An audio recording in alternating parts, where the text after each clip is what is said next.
Good afternoon and welcome to District E. I'm Chris Miller, the television voice of the Washington Wizards. We are pleased to assemble the media joining us today, along with season ticket holders, partners, as well as other VIPs that are in attendance.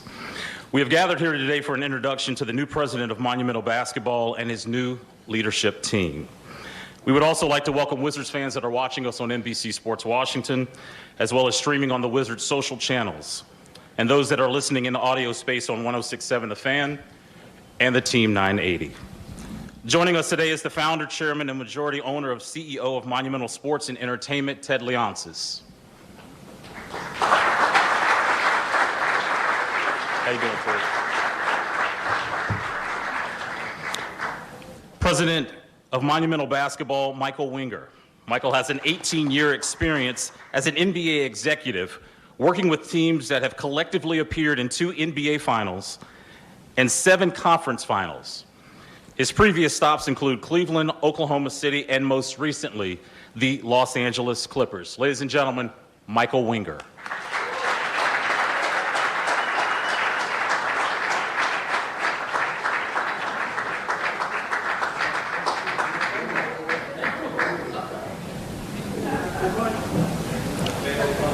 We're just waiting for the grand entrance. We're waiting for music and maybe some pyro.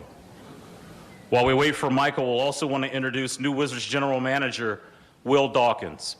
Will comes to DC from OKC, where he spent the last 15 seasons holding a variety of positions within the organization. Will Dawkins.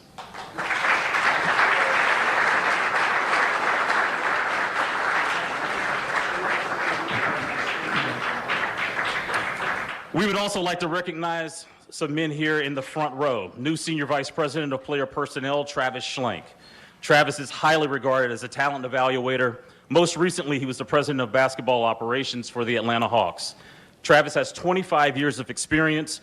Prior to his time in Atlanta, Travis spent 13 seasons with the Golden State Warriors. Travis Schlenk.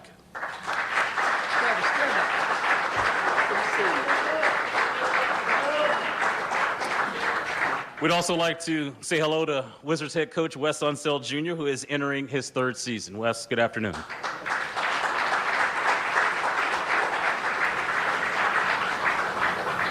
And finally, new Senior Vice President of Monumental Basketball, John Thompson III. John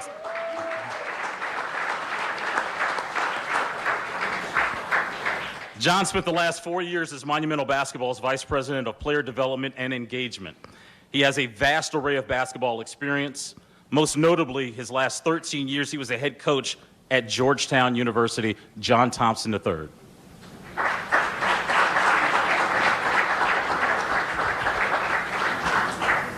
Well, Ted, I guess we'll start with you with a little questions, if you don't mind.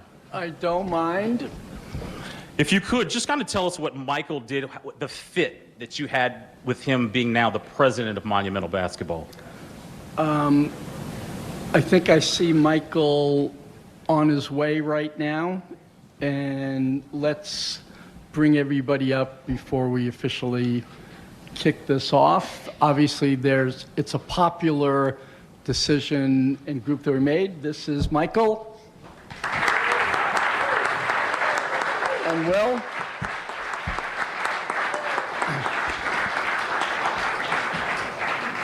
I was most attracted to how precise their coming to events and always being early to the events were. Obviously, I was very, very interested in a fresh start and moving forward and starting with a leader who then would be able to attract a great group of executives to help us to build a team that can legitimately, honestly, authentically say that it has upside, that it's competitive, that the fans fall in love with, and that we could have championship aspirations. We've done that with every other team that we have in our group of teams, from the Capitals to the Mystics to our esports endeavors. They've been best in class. They have great records. They have passionate fans, and I'll do everything to try and break that code and build championship contending organizations in the NBA. And Michael, I spent a lot of time with him, and we synced in our belief that you have to do all the little things right, you have to do all the big things right, and it's going to take time, and I've proven that I'd be patient, and I really believed in Michael's vision on how to build an organization that's really built to last. I think that's very, very important, that you can't have flash in the pan overnight success, that this will take a long time. And because of that, I wanted a next generation leadership team. I think that it's their time. This is a very, very young, aggressive, smart, new NBA-oriented kind of team. And, it starts at the top, and Michael has my full support. He is president of Monumental Basketball. Monumental Basketball is a big organization. It's the Wizards, it's the Mystics, it's the Go-Go, it's the facility, it's our summer league. And he's off to a roaring start with the team that he has interviewed, hired pretty fast. I mean, it's amazing. Every day I'm getting a news release on here's our next executive that we've added to the group, and I'm thrilled with how quickly this is being developed. Ted, thank you. Michael, welcome to D.C. Thanks. What attracted you to this job? As Ted said, we spent a tremendous amount of time together. I would say something north of 25 hours in person, Zoom, telephone. There's a lot of things that attracted me to the job. The first one was Ted, and I think that his vision for the organization, piggybacking what he said, particularly as it relates to the other organizations where he's shown that patience, his willingness to resource the team. I think the Wizards has, all of Monumental Basketball has, but in particular the Wizards, has an extraordinarily bright future if it's appropriately managed. And I think that Ted is going to put together, Ted has put together the appropriate folks to get that job done. And so I learned over the course of the interview process that Ted is very, very serious about making this city proud with his basketball teams. It's something he's supremely passionate about, and so Ted was the thing that attracted me the most. Second to that, I think the market is starving for some basketball hope, and there's a lot of excitement in being part of a team that can deliver that hope. And I think that I'll let Will speak for himself, but I think Will was very attracted to that as well. Travis, John. So we sort of want to be the catalysts for change here in the basketball community. I mean, I'd be remiss if I didn't acknowledge how excited I am to raise my kids in DC. That's it. Unfortunately, I got to ask you one more question. Chris, Ted, you're raising some kids in D.C., right? A few. He's 8 kids. Ted talked about kind of the acceleration of the hires that you've made already. You just hired a general manager in Will. Can you just describe what you saw in him to bring him to D.C.? Sure. That'll take me a long time. I was with Will in Oklahoma City from 2010 to 2017, and there were a lot of impressive folks in Oklahoma City. Sam does an incredible job of hiring talent and character. Will sort of stood out to me as a combination of extraordinary talent, passion for the game, an intellectual curiosity, a work ethic. And I just thought that if there was ever a time in my future where I was lucky enough to be in a position to hire folks, Will would be one of the guys that I just want to work with him. I want to continue to learn from him. He's a pusher. I mean, he's a star. And to the extent that Ted has given us the resources and the freedom to go pursue stars, I really wanted Will. Will, welcome to DC. We talked about your past relationship with Michael. You spent your entire career with OKC. What are your emotions today coming to a new city, a new town, new organization? Well, first, thank you. Appreciate that welcome. There's been a lot of emotions over the last week, as you can imagine, when you're going through this. But the one that I continuously come back to is just excitement, really. Excitement and gratitude to be joining an organization like this, to be part of the Washington Wizards. It's a special franchise in a basketball city with loyal fans, and that's really, really exciting. So to have an opportunity to help Michael and lead the organization, it's really been humbling and truly inspiring. Like I'm ready to roll up the sleeves and get going. My wife and I just landed here last night, but we're ready to kind of attack it and learn the city. But I would say first and foremost, I want to thank Ted for giving Michael and I a chance to get into the fold and really give us an opportunity to build this thing the way that we think it should be built. He's been a visionary in a lot of other fields, and we look forward to listening to him and meeting and creating a vision for the next future for the Washington Wizards. So you asked about Mike, and Mike said some nice things about me, so I do need to go back on that because we have known each other for a long time now, Mike. We've had some real tough conversations. We've had some strong situations in Oklahoma City we had to navigate, and each time you can go at them, we can go at each other, talk, but we're going to do what's the best for the team and what's best for the organization. And we'll do that here, and we walked out a connected bunch and a connected group every time. So I'm excited. I'm thankful that we're taking the next journey of our careers together, those next steps. I will say that people know Michael as the sharp, smart, very talented, process-driven, hardworking connector of people. That's all true, but the person he is, the friend he is, the father he is, that's what attracts me to coming to this job. And I don't take that for granted. I'll let him know that every single day. And I know this, I'm excited, and Trav, I'm sure you're excited too, to be on the other side again of those phone calls negotiating with him. So I'm happy to be on this side. But you mentioned Oklahoma City, so I do got to say something really quickly there. I arrived. It's a tremendous place, as Michael said. The city, the state, the people, Oklahoma special and near and dear to my heart. My wife is from there, my kids are born there, so they'll always have a special place for me. But I got to thank all the former coaches and staff and players that really helped develop me there, especially Sam Presti and Mr. Clay Bennett. They took a chance on a 21-year-old kid as an intern in Seattle and allowed me to grow up step by step. I walked in there. I definitely had ambition, but I was unaware of a lot. And they let me build it up brick by brick, and starting in the video room, driving guys around, washing clothes, to getting on the court, doing player development, sitting behind the bench, just learning. That's before I even got the scouting route and worked my way up through there and leading some space in the front office and spent more time with Michael. So I've touched a lot, seen a lot, and all that stuff has really prepared me. So I wouldn't change it any other way. It's prepared me to be in this situation, to be in this seat next to him and try to lead the organization. So I owe a lot to Oklahoma City. Sam and I are bonded more so than just the NBA.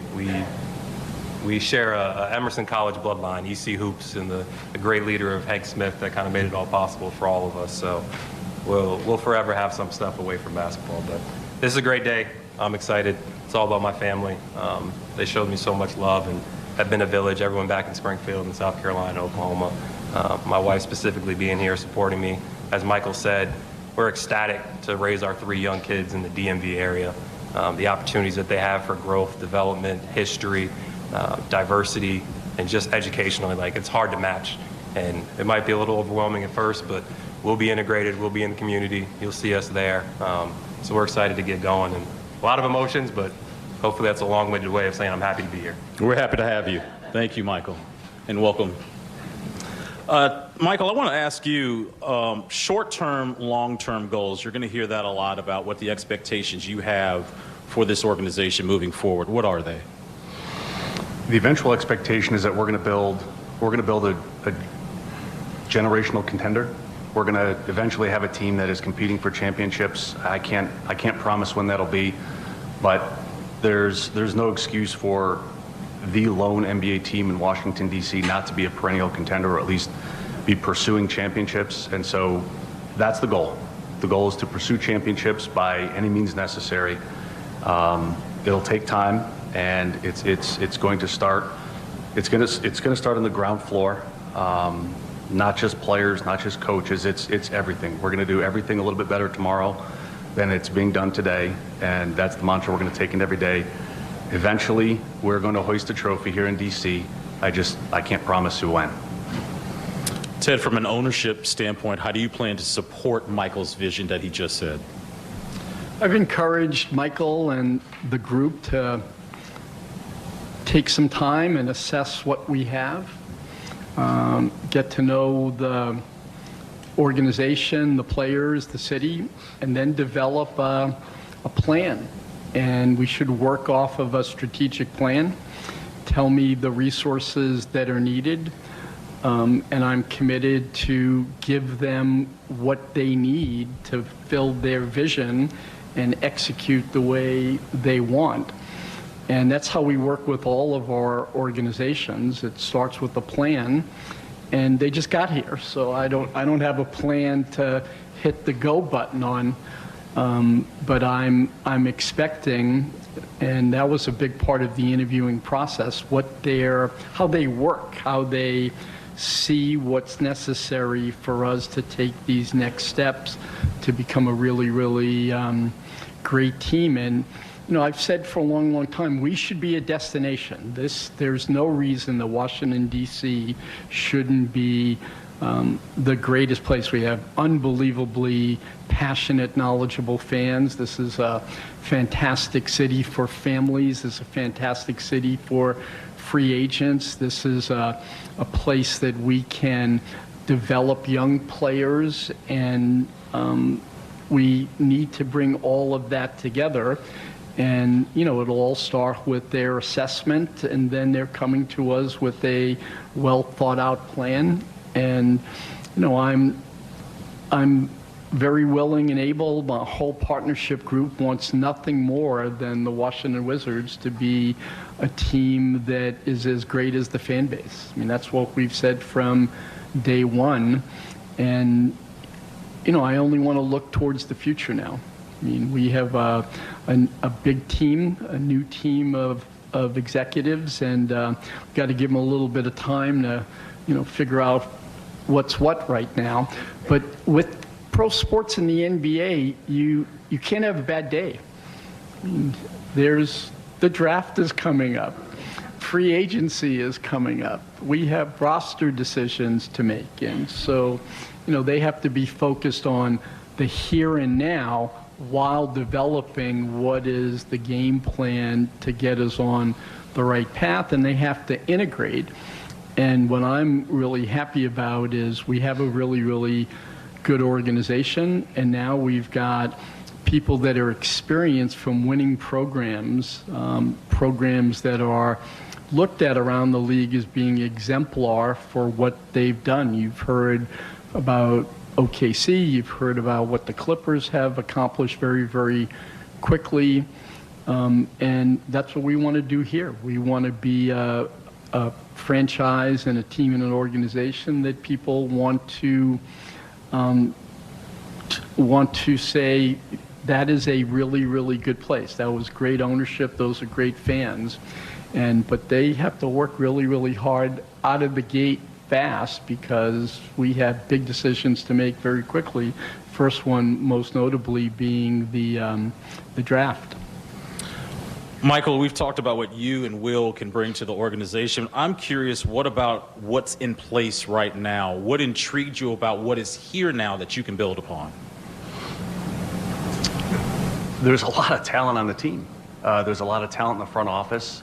I think right now what we have to study closely is how things fit together, how various different puzzle pieces fit, and what the roster ought to look like on a going forward basis. But there's a lot of good here, and I think that this isn't a situation where we're starting from zero. We're starting from something significantly north of zero because of the talent, because of the character, because of the folks in the organization, and then the other organizations. So we have a shared services model, which I think is going to help support everybody that we have in-house. But just generally speaking, I mean, there's talent. and there's character organizationally, and it's incumbent upon us to identify how that talent fits together, which talent is carried forward talent, and how best to position the players, the coaches, the staff to succeed. Before we open it up for Q&A from the media, I just want everyone to know that Ted, Michael, Will, also John, Wes, and Travis will be made available for one-on-ones afterwards. We'll open it up for Q&A now. If you could please state your name and your affiliation. You guys know the rules. I appreciate it. We will start with... What are the rules? The rules are... Have at 'em. Son of a gun. We'll start with Ava.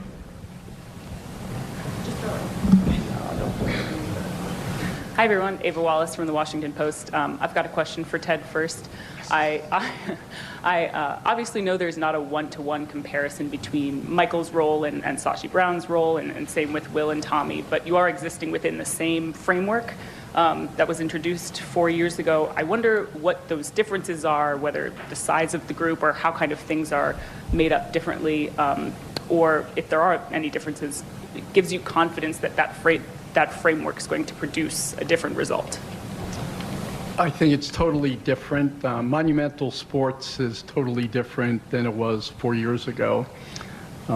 My goal hasn't changed. I'm trying to build the most valuable sports and entertainment company, all focused on one region on the planet.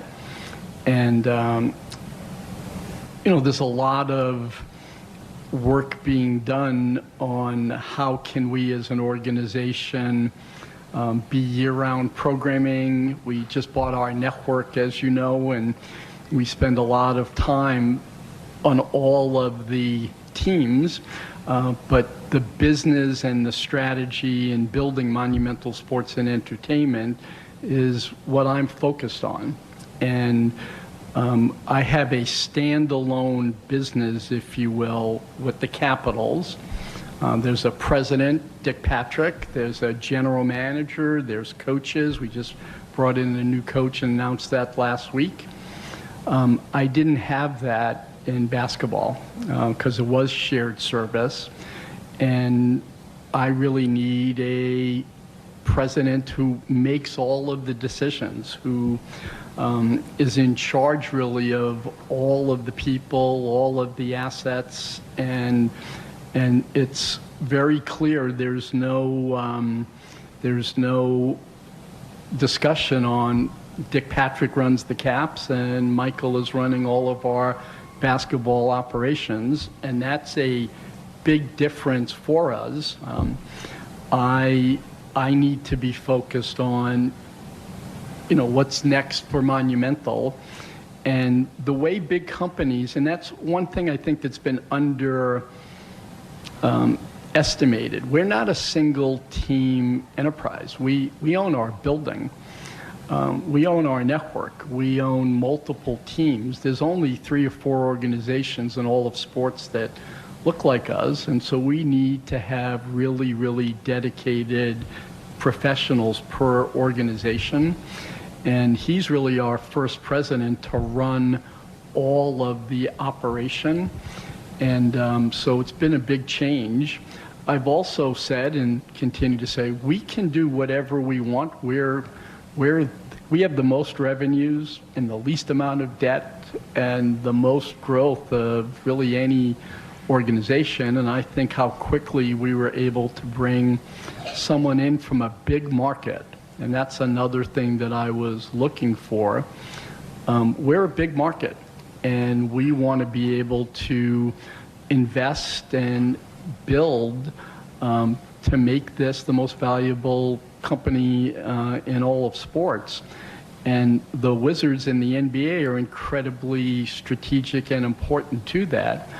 And so this is the first time we've had somebody. Michael hasn't replaced Tommy, he hasn't replaced Sashi.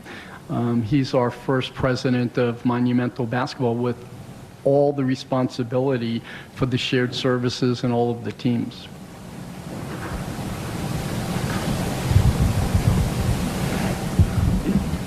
Chase Hughes with NBC and Monumental. A question for Michael and Will. What are your guiding principles for building an NBA roster? What are the winning traits you guys are going to be looking for? I'll take that one. I think it's very important to get in a room and decide those together collaboratively. We've all come from different experiences, Travis, Michael, and myself. But for me, it's more about the person than it really is the player. You got to make sure you're bringing in the right people and they're about the right things. So whether that's competitiveness, effort, willingness to be unselfish and those things, that's going to bring the type of players we want in, and then the basketball will dictate itself with coach and everything on that end. So there'll be characteristics that we'll look for on the court for sure, but it starts with the person. And that'll be the process and the vetting process. And we'll find out and create what a Wizard player it is, and we'll go after those type of players. There's a couple of things. Wholeheartedly agree. Players will look different over the course of time. Staff will look different over the course of time. The thread that will bind everybody is they have to love what they do.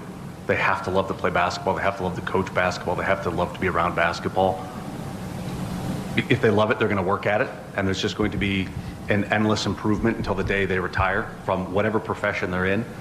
And so every Wizard player, every Wizard coach, every Wizard staff member is going to absolutely love hoop and be a tireless worker.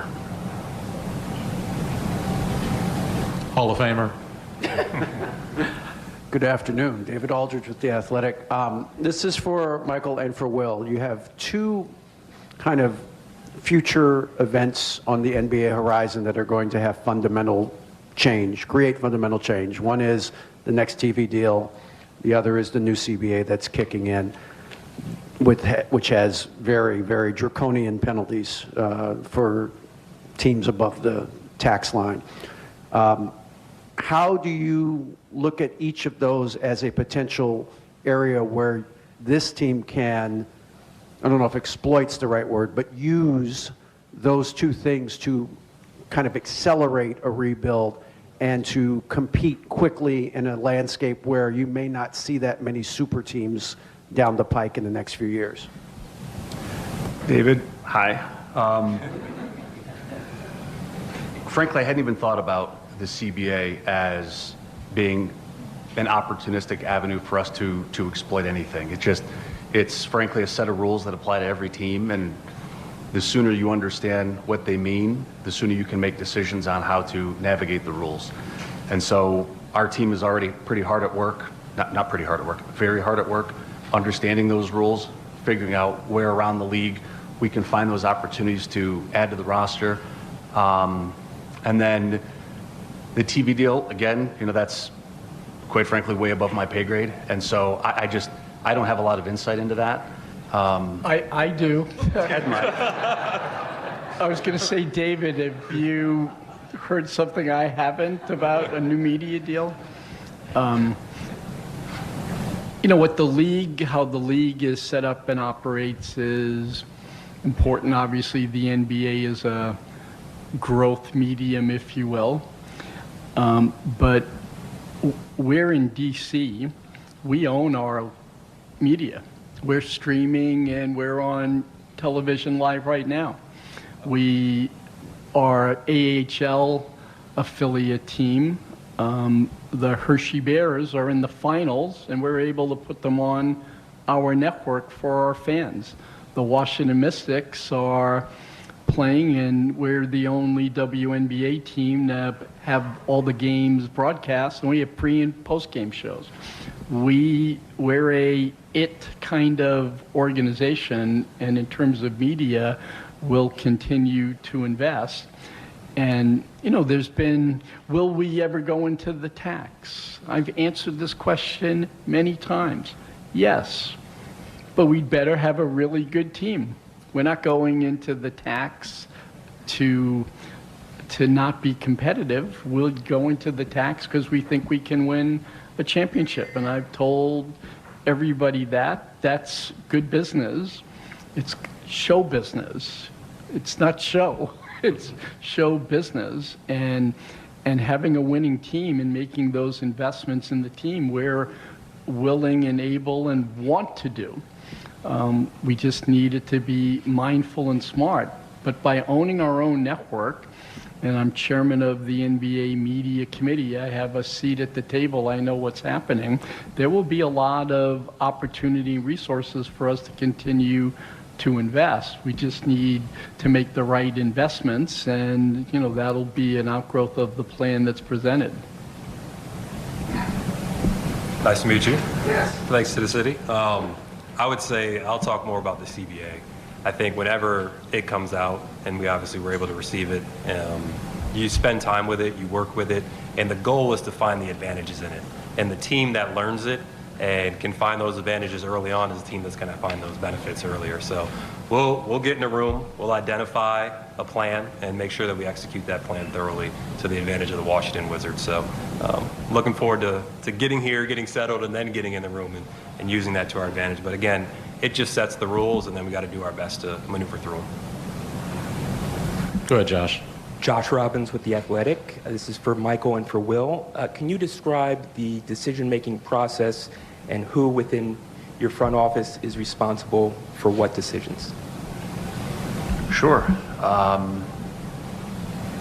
I think it's probably unorthodox insofar as Will and I are going to collaborate on every meaningful roster decision, every meaningful top-level executive decision, but there shouldn't be a mistake. Will is running basketball operations for the Wizards, and whatever that day-to-day management requires, whatever decisions that requires, those are Will's decisions to make. Corporate decisions, higher level player personnel decisions, I'm certainly going to be involved. There's going to be a team of us involved. Coach Thompson is involved, Travis is involved, Wes will be involved, Will, myself, others. But we're going to be, just as Will and I were in Oklahoma City together, a very collaborative group, and there's just not going to be, I'd like to say there will be none, but that's probably unlikely, but I would say close to zero siloed decision making. No, for me, working with Michael, we have a good rapport and kind of know how to bounce things off each other. The thing that was exciting about taking the job was just the opportunity to spend time with the people, spend time with the staff, try to ladder up and do things. But it'll be a work in progress and learning like people's strengths, what we can't do, work together. But at the end of the day, it's got to be a collaborative approach. It's not going to be a one person making decision thing, and nor do I think it should be. So we have a lot of good people already here. I haven't been here for a while, but I've been able to talk to people on the phone, and we're a prepared group already handling and running into these situations. So I'm looking forward to learning from the group here, and it'll be a group decision on everything that we do. So I'm excited and ready to get going. Josh, I want to just add one thing to that. I'll be first accountable. Whatever decisions are made, I'm first accountable. So it's going to write about you, not me. Every mistake is on me. Every success is yours. Write that down. Thank you. Neil? Neil Dalal, Hoop District. First off, welcome to both you and your families to DC. You talked about getting to know Brad and Kyle and Kristaps before those decisions are made. I guess, have you guys started that, and just what's the urgency given the draft and free agency right around the corner? Have certainly started those conversations. Yeah, they're principles of the team, and they carry a lot of water. So it's important for us to get to know those guys. Obviously, we've both had an opportunity to study them from afar. We've been studying the draft from afar, and so we're versed on them as players. We just don't know them as men yet. And so one of the things that's really important to the two of us is just get to know these guys and figure out where they want to see the team go and what they want from us, what type of support they need, how can they be their best. And to the extent that there's alignment on those things, we want to have opportunities to at least sit and chat about what the future of the club looks like. But as you said, the draft is approaching, and I don't know, feels like tomorrow, but it's thankfully not. We have a really good draft pick in this draft. We're excited to be picking where we're picking, and that is probably the first significant hurdle. We'll get through that, and then we'll have the free agency conversations as necessary. I don't really think there's much more to add for that. Yeah, and for me, I think Michael hit it on the head, but you get to watch them from afar, and you know they're really talented players, and that's exciting. I look forward to getting to know them as people. With Brad specifically, I've been around a lot of people who've been around him, and they speak so highly of him as a human and what he's been able to do in the community. Obviously, a relationship with Russell Westbrook, Coach Billy Donovan, Mark Dagno, like they all had him at different phases, Scotty Brooks. So they've all speak really highly of him. I'm looking forward to getting to meet him. And then Kuz and KP specifically, their stories are just inspiring from afar. I remember going to Latvia and seeing him play when he was 15 years old, and to see where he's taken his career. So those guys have different stories and unique stories that make them a part of us, what makes this place special. So I'm looking forward to meeting them. Michael and I have great respect and relationships with their representation, so we'll be able to talk to everyone and the players and get going. But it hasn't started yet. My wife and I literally got here last night, so we'll keep you posted. Michael, Rich Dubrow from Associated Press. Do you have the authority to embrace a total tear down if you choose that that's the most appropriate form? And do you expect that those 3 players will be with the team come training camp? The answer to the first question is yes. Full authority to reset the team if that's what we decide we need to do. We just haven't sat down to figure that out yet. And so I truly don't know about the second question. Both Kyle and KP have the power of choice. And then I think it's the day before the draft. They have options that they have to exercise or not. So they have the power of choice. And so they can choose to be here or not. We'll have the appropriate conversations once we're permitted to have those conversations. But first things first, yes, we have the authority to do that if that's what we decide to do. And right now I sort of have to defer to those guys to see where their heads are. And I'm eager, as Will said, they have really tremendous agents who are extremely good at their job, very collaborative. And we're going to have conversations with those guys and figure out what the future looks like together. Any other questions? Good afternoon. Karita Parks with Double Take Sports. Will, I wanted to ask you specifically, you talked about your climb through OKC and how that's prepared you for your current role. How do you think those skills will translate, and how specifically has it prepared you? Yeah, great question. You really don't really know what you don't know until you get into it. And the structure in Oklahoma City is one where everyone has a voice, and everyone's opinion matters. And that's something that I want to make sure I bring here. But there's a standard to the level of work you do. So whether you are equipment, whether you're picking someone up, whether you're someone that's out scouting internationally, there's a way you go about it in professionalism. I've had my share of learnings and how to talk and deal with people, and that stuff really built me up. And through it all, I had people who were confident in me, showed me growth, and allowed me to continue to learn and grow. So ideally, when I walk into this spot, I know I have people here that have done the job and been around the job, and I can lean on them. I have a great support system and people that have come through Oklahoma City, and Rich Cho and Troy Weaver, Rob Hedigan, people that have done the job as well. Rely on them, lean on them, and try to figure out what makes me unique and how I can use the people around to just support everyone here. And that's the goal, to be an aligned, to be a connected, to be a professional front office that is supported and everyone has a voice. Well, gentlemen, thank you so much for your time. Welcome to D.C. As we said before, all 6 men will be available for one-on-ones as we conclude today's press conference. Enjoy the rest of your day. Enjoy the rest of your summer. We'll see you in the fall of 2023-24 season. Thank you. Thank you all.